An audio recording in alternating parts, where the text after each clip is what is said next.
কুমিল্লার মেঘনা উপজেলায় এবছর আলুর বাম্পার ফলন হয়েছে। উন্নত জাতের আলু আবাদ করে বেশি ফলন পেয়েছেন কৃষক।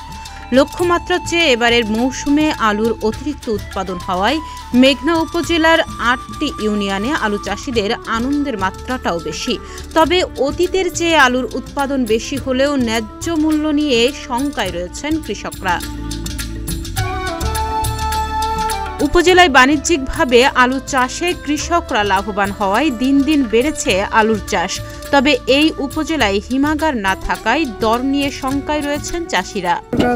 এবার আলুর ফসল খুব ভালো, সেই রকম কোনো আলু নষ্ট হয়নি, খেতে সম্পূর্ণ আলু ভালো, কোনো স্পট নেই। হিমাগার না থাকে আমাকে অসুবিধা, খরচ বেশি যায় কিন্তু আমার লস হয়।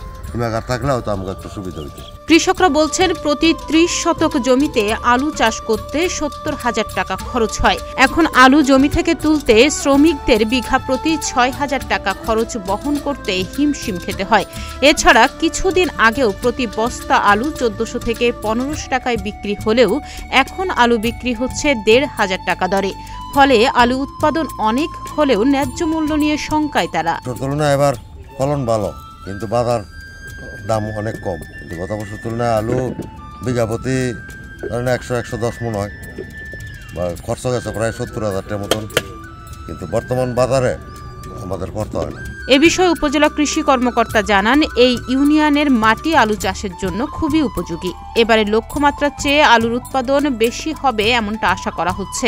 এছাড়া কৃষি কর্মকর্তা সহ মাঠ কর্মীরা সার কীটনাশক প্রয়োগের ব্যাপারে কৃষকদের প্রয়োজনীয় পরামর্শ দিয়ে আসছেন, যার ফলে আলুর বাম্পার ফলন হয়েছে। মেঘনা উপজেলা এবছর ৩৭২ হেক্টর জমিতে আলু আবাদ হয়েছে, যা গত বছরের তুলনায় ৫৯ হেক্টর বেশি।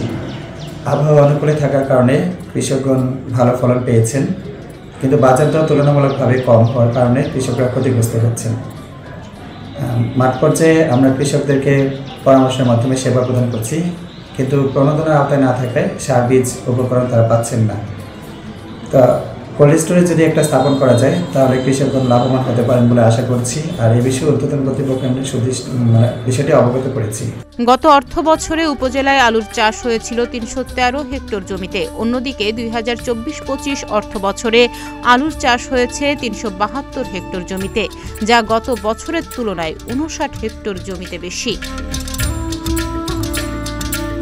তাহনিয়া ইয়াসমিন, প্রতিদিনের বাংলাদেশ।